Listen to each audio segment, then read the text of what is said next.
हमारी लाडली बेटी पारिवारिक कहानी। शाम को आते हुए राशन लेते आना। और हाँ, मुन्ना के स्कूल में फीस भरनी है, उसके लिए पैसे देते जाओ। बीबी की इस मांग पर जेब उल्टी करके दिखाने के सिवा बड़े के पास कोई दूसरा उत्तर नहीं था। माथे पर चिंता की सिकनों के साथ सवेरे तो बड़ा भाई अपने काम पर निकल गया, लेकिन उस शाम उसने पूरे परिवार के सामने इस आर्थिक संकट को दूर करने के लिए एक प्रस्ताव रखा।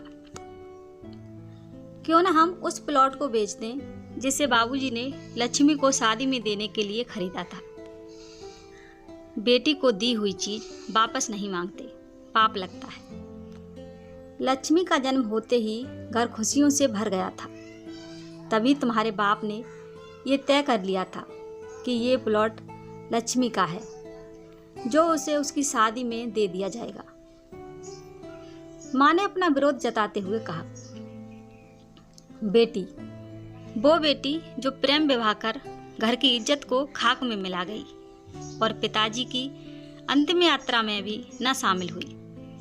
बड़े ने टोंट मारते हुए कहा, मेरा मुंह मत खुलवा। यहाँ कौन नहीं जानता कि लक्ष्मी को उस दिन गली के नाके से ही लौटा दिया गया था और उससे अपने पिता से आखिरी बार मिलने का हक भी छीन लिया गया था। माँ ने बेटी का पक्ष लेते हुए कहा। माँ के इस बार से दोनों बेटे चुप हो गए।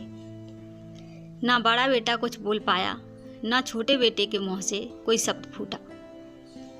थोड़ी देर की शांति के बाद छोटा भाई बोला, प्लॉट बेच तो देंगे, पर क्या लक्ष्मी कागजात पर दस्तखत करेगी? मुझे नहीं लगता कि वो हमारा भला सोच भी सकती है।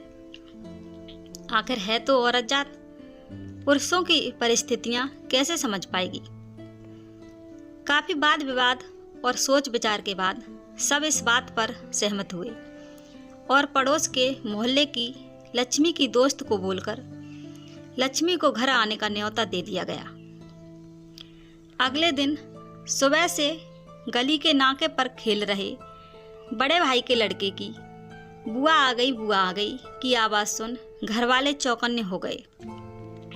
छोटा भाई मन में द्वेष और नफरत के साथ उसको कैसे घर में आने के लिए कहें, इसी दुविधा में थे।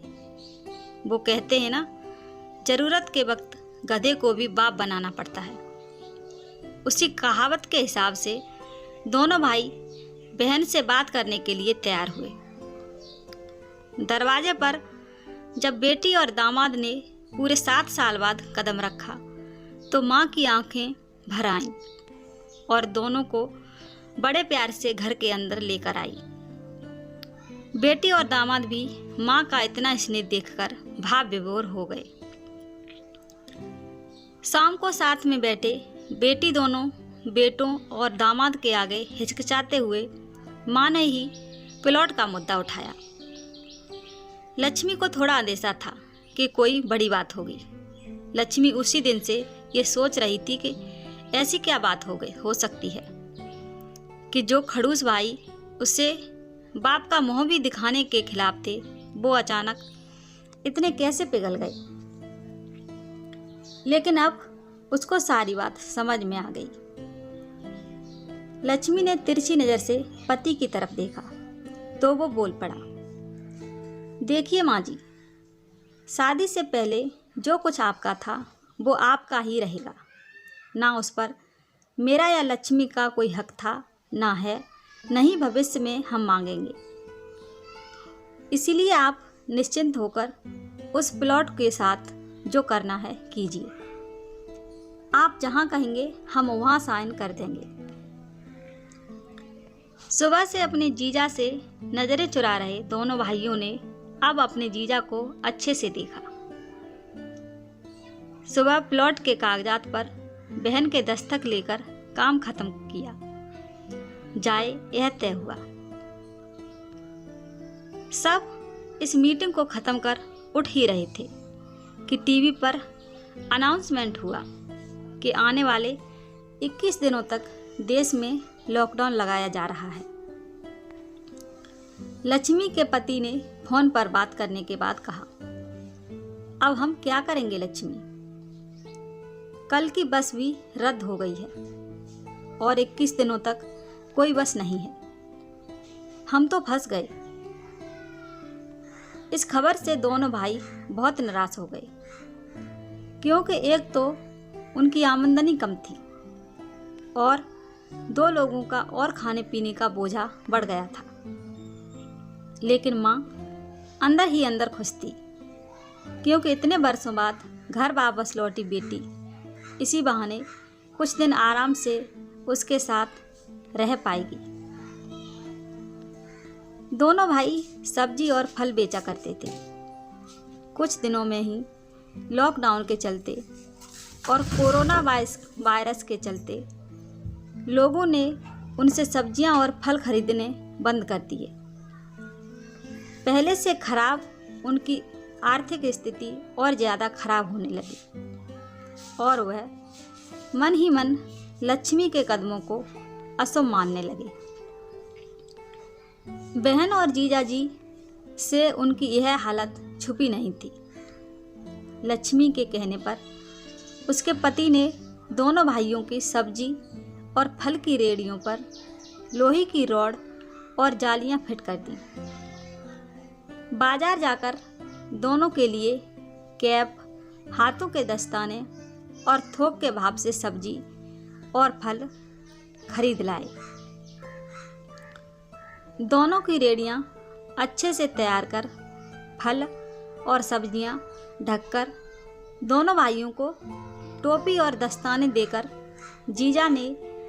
जीजाजी ने उनसे कहा, एक बार इस तरह से धंधा करके देखो, शायद आपका मुनाफा बढ़ जाए। थोड़ी आनाकानी करने के बाद दोनों भाइयों ने जीजाजी के समझाए अनुसार धंधा शुरू किया। 2-3 दिनों बाद ही कोरोना से घबराए लोग अब ढकी हुई फल और सब्जियां और दस्ताने और सेफ्टी का ध्यान रखते बेचने वालों से ही फल और सब्जियां खरीदने लगे। इस तरह समझदार दामाद की वजह से धीरे धीरे दोनों भाइयों का धंधा अच्छा चलने लगा और उनके घर का गल्ला, जो पहले खाली हो रहा था, अब धीरे धीरे भरने लगा।